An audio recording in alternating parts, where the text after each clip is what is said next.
Hi friends, मी सुजाता. माझी चूलमध्ये तुमचं सगळ्यांचं खूप खूप स्वागत. तिसऱ्या बघताय तुम्ही. याची मी एक शिपी करणार आहे. काही लोक उकडून त्याचे 2 भाग करतात, तर आम्ही तसं करत नाही. पण त्याआधी आपण एकदा स्वच्छ दोनदा ते 3दा पाण्यातून धुवून घेऊया.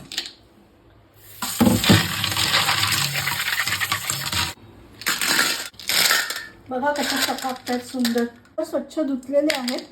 त्याच्यावरची सगळी माती गेलेली आहे. आणि आता मी एक शिपी करते. एक शिपी म्हणजे ह्याचा एक भाग घ्यायचा. आडाळा घेतलाय.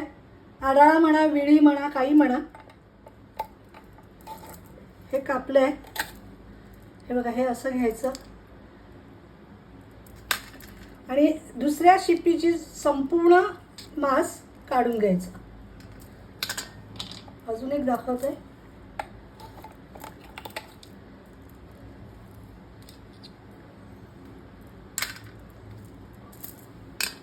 काही लोक स्वच्छ धुवून उकडून घेतात आणि मग त्यांचं तोंड आपोआप उघडतं.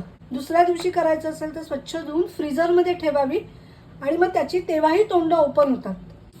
शिंपल्यांचं हे जे पाणी असतं ना, त्याच्यात मिनरल्स खूप असतात, त्यामुळे ते टाकायचं नाही. त्यामुळे एक खबरदारी घ्यायची, शिंपले अतिशय स्वच्छ धुवून मात्र घ्यायला विसरू नका. मी सगळी एक शिपी करून घेतलेली आहे. आता करूया तिसऱ्यांचं कालवण. तेल घेतलंय, लसूण ठेचलेला, कांदा परतेपर्यंत दाखवते. बोंबील पण फ्राय करणार आहे. मस्त ताजे बोंबील मिळाले. कांदा चांगला लाल झालाय. आता मी इकडे गॅसची फ्लेम आहे ना, ती जरा मंद करते. आता कांदा खोबऱ्याचं वाटण घालते. तेल सुटेपर्यंत परतून घ्या. त्यामध्ये मी या शिंपल्या घातल्या आणि माझा आवडीचा बटाटा ऑप्शनल आहे. हळद, लाल तिखट, कालवणी मसाला आणि मी आज इथे थोडासा गरम मसालाही घालणार आहे. चवीनुसार मीठ. छान असं मस्त परतून घ्या. तुम्ही कशा प्रकारे कालवण करता हेही आम्हाला कळू दे. कमेंट्समध्ये नक्की सांगा. मी ह्याच्यात प्रमाणानुसार पाणी घालते.